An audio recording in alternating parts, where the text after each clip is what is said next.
Assalamualaikum warahmatullahi wabarakatuh. Baik, teman-teman semua, kita langsung saja simak video ini. Allah turun ke langit dunia, maka kita katakan ya bahwasanya al-nuzulu ma'lumun. Allah turun ke langit dunia itu sesuatu yang diketahui secara makna. Yang namanya turun dari atas ke bawah, sudah titik. Ya. Wal kaifu majhul, bagaimana Allah turun itu tidak diketahui. Wal imanu bihi wajib. Yang namanya beriman Allah itu turun karena hadisnya sahih. Hadis riwayat Bukhari atau Muslim, ya. Bumi, langit ini bagian dari benda. Aras pun benda. Aras itu benda, Pak. Mana dalilnya? Akhir surat At-Taubah. Wa huwa rabbul arsyil azim. Dialah Rabb pencipta aras yang besar, besar ukurannya, mencakup langit dan bumi. Rabbun, Rabbu artinya pencipta. Kalau Rabbun di bawahnya benda atau karakter benda. Maka Allah lah yang menciptakan aras. Berarti aras benda bukan? Disebut benda besar, benda azim. Kelompok mereka mengharamkan satu keyakinan namanya ittihad dan hulul. Allah menempati benda. Tapi mereka meyakini Allah menempati aras. Main-main gak itu namanya? Itu akibat filsafat materialisme, diambil separuh, dibuang separuh. Allah itu bukan benda. Mungkinkah masuk ke dalam benda? Mungkin gak? Ini benda bukan? Di dalamnya ada apa? Ada air itu juga jisim. Benda juga ini, tapi benda halus. Sedangkan gelas ini, kaca ini benda kasar. Karena sesama benda, dia bisanya masuk. Allah bukanlah benda, tapi pencipta benda. Pantaskah orang berpikir Allah ini nempel pada benda, menempati benda? Pantas nggak? Mulai connect. Ketika ada hadis menyebutkan Allah turun sepertiga malam terakhir ke langit dunia, ila sama'id dunia, turun. Kalau sudah paham Allah bukan benda, turunnya turun apa? Kalau turun benda, kita kalau dari atas ke bawah turun pakai tangga kan? Berpindah nggak? Maka turunnya benda itu berpindah. Saya mau tanya, Allah turun berpindah nggak? Nah, inilah lucunya imam-imam yang tadi itu, imam-imam yang mereka terjebak kepada filsafat materialisme. Apa kata imam pendahulu mereka? Di saat Allah turun sepertiga malam terakhir, aras kosong. Debat lagi satu lagi, oh tidak, saat Allah turun, Allah tidak meninggalkan aras. Bagaimana caranya?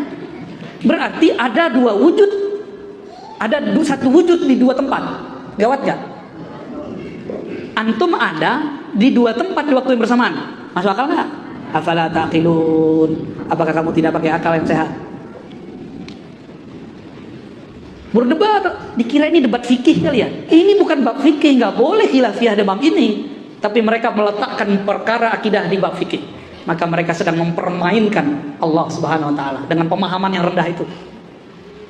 Lalu datanglah imamnya belakangan, betul, menggabungkan dua pendapat itu. Dan dia pakai pendapat yang kedua, Allah berpindah dari atas ke bawah. Hakiki, zatnya yang pindah.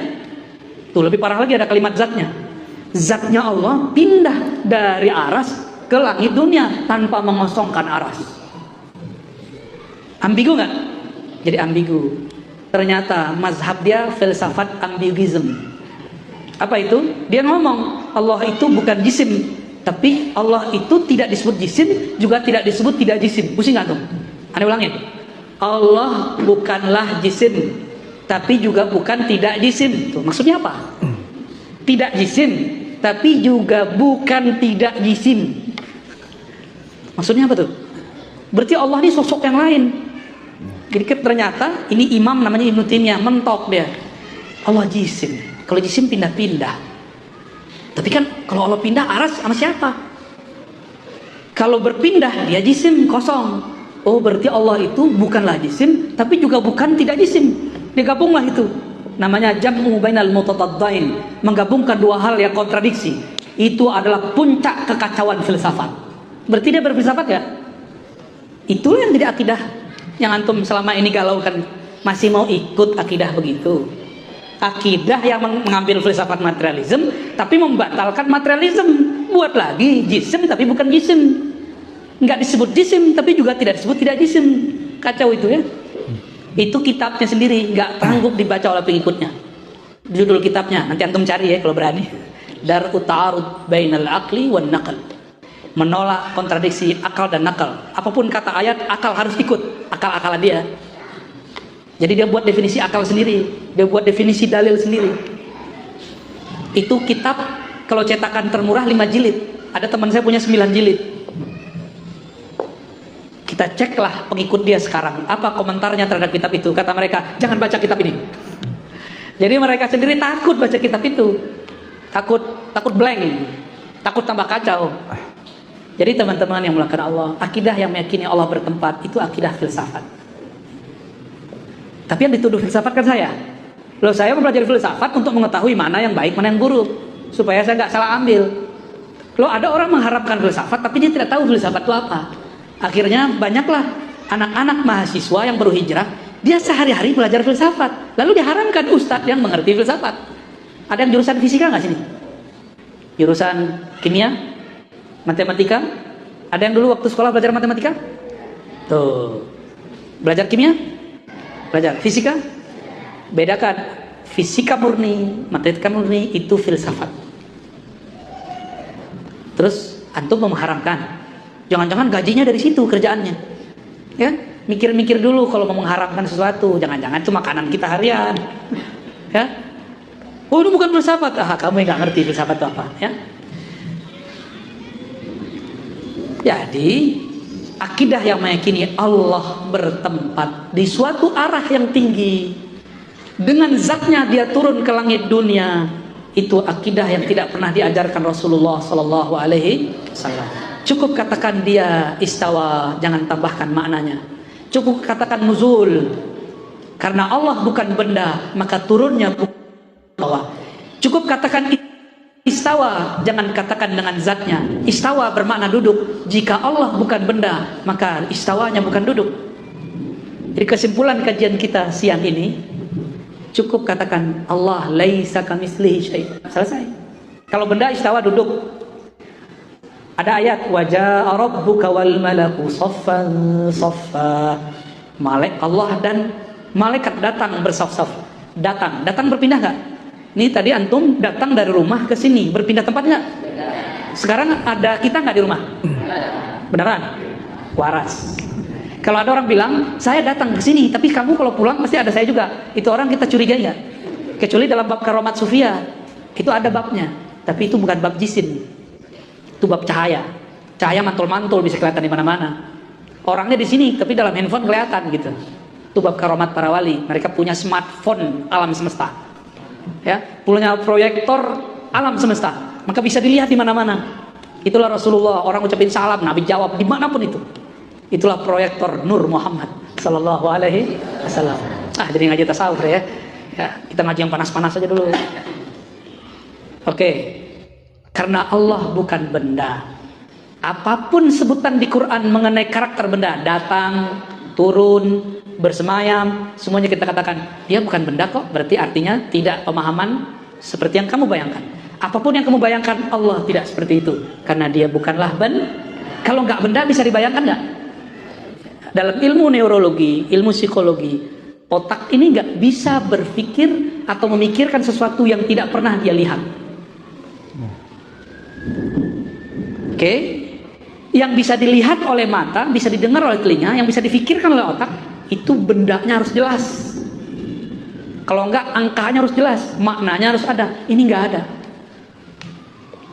Maka janganlah membendakan Allah. Jadi saya hanya menghimbau kepada siapa yang sedang terjebak pada pemahaman Allah bertempat. Saya tidak benci Anda. Ana uhibbukum. Ana cinta antum. Makanya kita buat kajian begini. Coba bebaskan pikiranmu dari memikirkan Allah. Boleh nggak mikirin Allah? Aneh kasih tahu, antum membayangkan Allah bertempat saja, terbersit itu memikirkan Allah. Terbayang Allah di suatu arah, itu memikirkan Allah, nggak boleh. Nggak boleh sama sekali. Ya, mau khusyuk nggak sholatnya? Jangan bayangin Allah di arah tinggi sono, di atas aras, kejauhan. Nabi ketika orang sholat, Nabi hilangin cara berpikir begitu. Nabi pakai bahasa kolbu. Kalau di kolbu beda dengan urusan akal. Kolbu merasakan kedekatan, keintiman dengan Allah. Kata Nabi, jika engkau sholat maka rasakanlah Allah di depanmu. Bukan itu tempat, itu cuma rasa. Beda ya? Gimana? Udah pusing belum? Alhamdulillah. Kayaknya nggak mau ngaji lagi mana nih. Barangkali itu ya.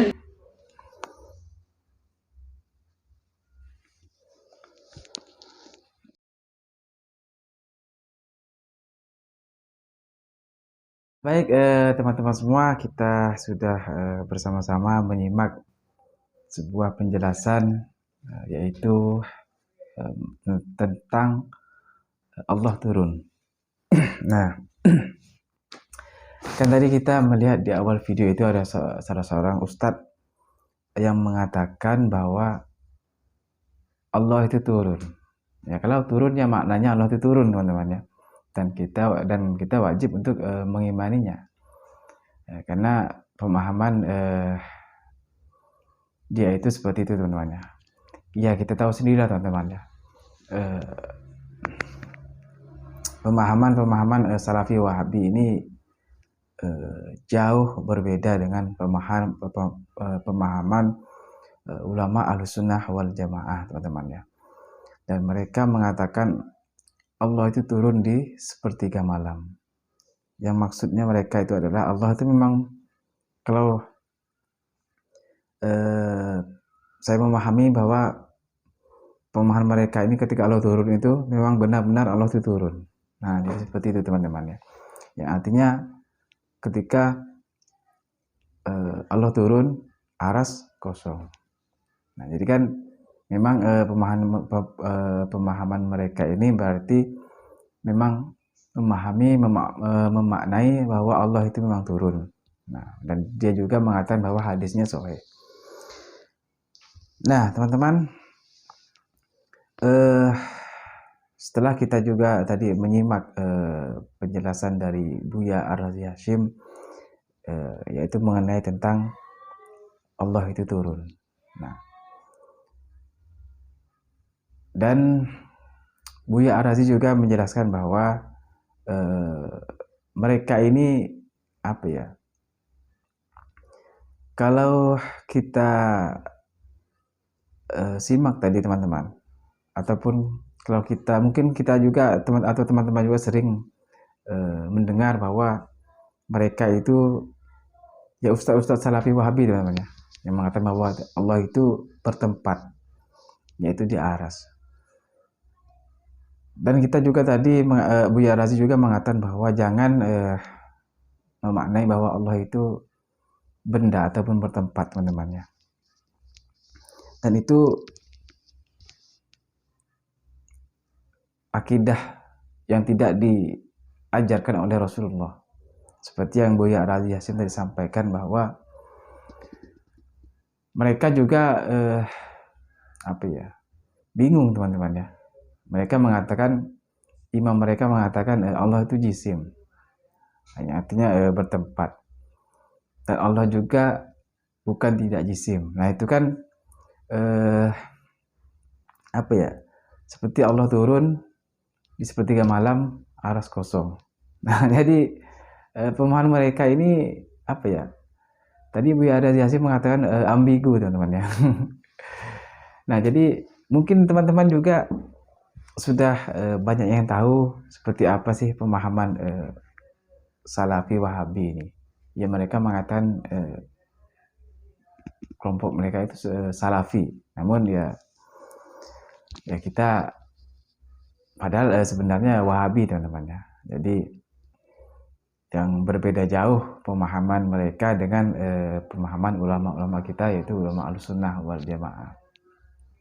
Jadi kalau kita ikut dengan pemahaman mereka, kita akan berpikir bahwa Allah itu bertempat, Allah itu memiliki tempat, benda. Berarti kita memikirkan Allah, teman-teman. Tadi Buya Razi Hashim juga menyampaikan, berarti kita memikirkan Allah bertempat di atas.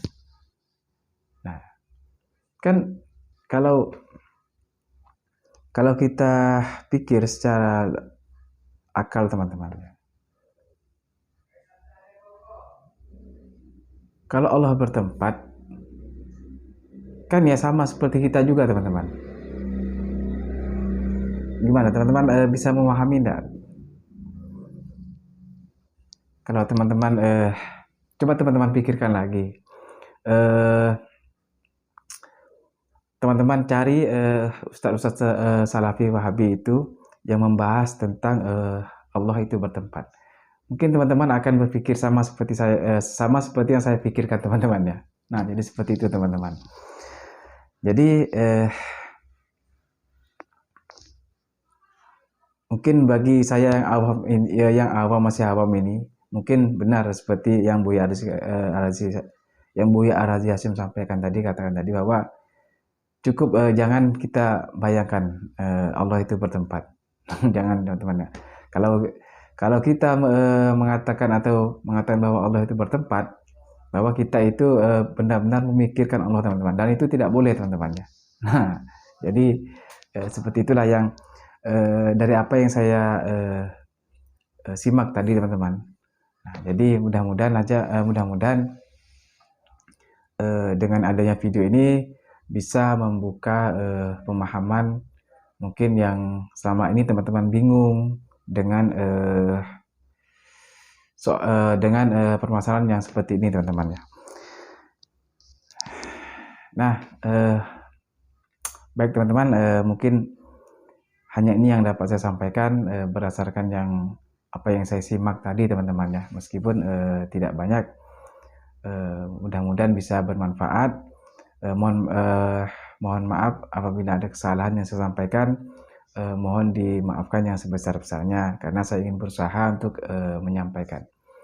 Baik teman-teman, terima kasih sudah menyimak video ini, dan terima kasih juga buat teman-teman semua yang sudah mensupport channel ini. Mudah-mudahan channel ini kedepannya bisa terus berkembang dan bermanfaat. Baik teman-teman semua, cukup sampai di sini dan saya akhiri. Assalamualaikum warahmatullahi wabarakatuh.